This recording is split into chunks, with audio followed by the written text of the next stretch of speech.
صباح الخير. بصوا يا جماعه، كلنا بلا استثناء، انا وحضرتك وكل الناس عندهم صفه او عندهم خاصيه او ميزه كده موجوده، بس متفاوته كده.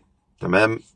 لازم نكون واعيين ليها قوي، لان هي عامل مهم جدا على نجاحك في الحياه، اللي هي ايه اسمها ايه؟ القدره على التكيف. ايه القدره على التكيف؟ لو انت حضرتك كده زينا كده عايش في هذه المنطقه من العالم في الشرق الاوسط، متعود ان انت تشوف الشمس طول السنه والدنيا حر ورطوبه والقصص ديت، ووديتك كده، وديتك كندا كده او وديتك سيبيريا في روسيا، مش هتشوف غير تلوج ومش هتشوف شمس خالص. هل هتقدر حضرتك تتكيف؟ هتقدر تتكيف. لازم تكون على ثقة من هذا الموضوع. هتتكيف مع الجو الجديد دوت.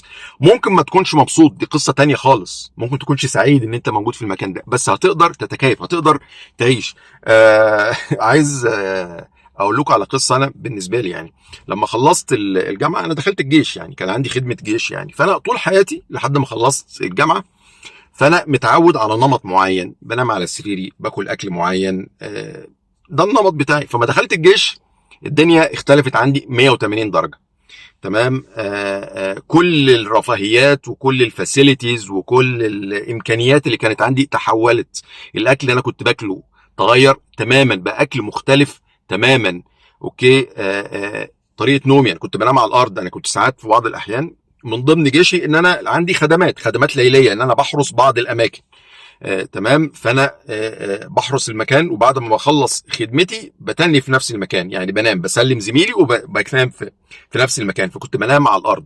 تمام. فانا حياتي اختلفت 180 درجه. ما كنتش مبسوط ساعتها، بس تكيفت. الاكل الغريب اللي انا كنت باكله ده في الاخر وصلت ان انا بقيت احبه، اتعودت عليه وبقيت احبه. الارض اللي انا كنت بنام عليها دي، وصلت ان انا اتعودت ان انا بقيت انام على الارض عادي بقى. يعني بحس ان الارض بقت زي السفنج، بقت زي المرتبه اللي انا كنت بنام عليها. في مره من المرات كان عندي خدمه ليليه. تمام.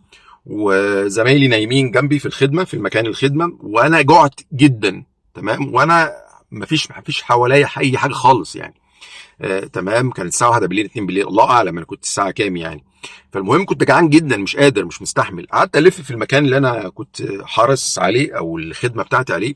لقيت رغيف عيش الله اعلم بقاله كام يوم، ناشف جدا، عليه تراب وعليه نقط عفن. تمام. فانا عملت ايه؟ جيس وات زي ما بيقولوا كده. عملت ايه؟ نظفته، شلت التراب، شلت العفن كده، وكلته، وكان طعمه جميل. ده يدل على ايه يا جماعه؟ ان احنا عندنا القدره على التكيف. انا بقول الكلام ده ليه؟ لان انت حضرتك متخيل ان انت لما تغير الشركه اللي انت فيها، اللي هي ممكن تكون شركه مثلا مالتي ناشونال، وتروح شركه عاديه ان انت مش هتعرف تشتغل. لا، هتعرف تشتغل. ممكن ما تكونش مبسوط، بس هتعرف تتكيف وهتشتغل. لما يحصل تغيير في سيستم الشغل، جالك مدير جديد، سي او جديد، زمايل جداد، بنطبق سيستم جديد او نظام جديد في الشركه، نوعيه مشاريع جديده في الشركه، وانت خايف ان انت مش هتقدر تتعامل مع النوعيه دي من التغيرات. لا، انا احب اطمن حضرتك، لا، انت هتتغير. بس خلي بالك، العائق الوحيد او العائق الاول في الموضوع دوت هو هنا، هو مخك، هو طريقه تفكيرك. لازم تعدل طريقه تفكيرك. ما تقعدش على طول تقول لنفسك انا مش قادر، انا مش هقدر، انا مش قادر على التغيير دوت، انا مش قادر ان انا اتكيف مع الوضع الجديد. لا، انا بقول لحضرتك انت هتقدر تتكيف على الوضع الجديد، بس غير المايند سيت، غير طريقه تفكيرك علشان تقدر تقوي عضله التكيف اللي عندك. خلينا نقول ان هي عضله التكيف. كل ما قوي عضله التكيف اللي عندك دي، التغيير بتاعك هيكون اسرع. كلنا مختلفين. في ناس عندها القدره على التكيف سريعه جدا، حطه في اي مكان جديد هتلاقيه بيتكيف من اول يوم. في واحد بياخد شويه وقت، في واحد بياخد شويه وقت اطول. فانت علشان ما تضايقش نفسك، ما تعذبش نفسك، ما تدخلش نفسك في مود مش حلو، حاول ان انت تزود القدره على التكيف اللي عندك دي، وغير هنا المايند سيت علشان العمليه تمشي وتبقى مبسوط. السلام عليكم.